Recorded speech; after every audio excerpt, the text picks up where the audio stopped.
Hello friends, welcome back to my channel Karthik Telugu news. Friends, ఇవాళ వరంగల్ జిల్లాలో ఒక ఘోర రోడ్డు ప్రమాదం చోటు చేసుకుంది. దీని గురించి మరిన్ని విషయాలు ఈ వీడియోలో తెలుసుకుందాం. నర్సంపేట మున్సిపాలిటీ పరిధిలోని ముత్తోజీపేట సమీపంలో ఘోర రోడ్డు ప్రమాదం చోటు చేసుకుంది. సూర్యాపేట నుంచి మేడారం వెళ్తున్న మినీ ట్రక్కు టైరు ఒక్కసారిగా పేలిపోవడంతో అదుపు తప్పి జాతీయ రహదారి పైనుంచి చెట్ల పొదల్లోకి దూసుకెళ్లి బోల్తా పడింది.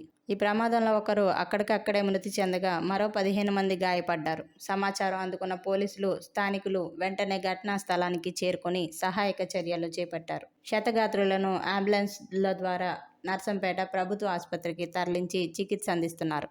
ప్రమాదానికి టైరు పేలిపోవడమే కారణమని ప్రధానంగా అధికారులు భావిస్తున్నారు. మృతుడి వివరాలు, గాయపడిన వారి పరిస్థితిపై పూర్తి సమాచారం ఇంకా తెలియాల్సి ఉంది. ఈ ఘటనపై పోలీసులు కేసు నమోదు చేసి దర్యాప్తు చేపట్టారు. సో ఫ్రెండ్స్, ఇది అప్డేట్ న్యూస్. మరిన్ని అప్డేట్స్ కోసం ఛానల్ సబ్స్క్రైబ్ చేసుకోండి ఫ్రెండ్స్. అలాగే పక్కన ఉన్న బెల్ ఐకాన్ క్లిక్ చేసి వీలైతే ఛానల్కు లైక్ అయితే చేయండి. Thank you friends. Thanks for watching this video.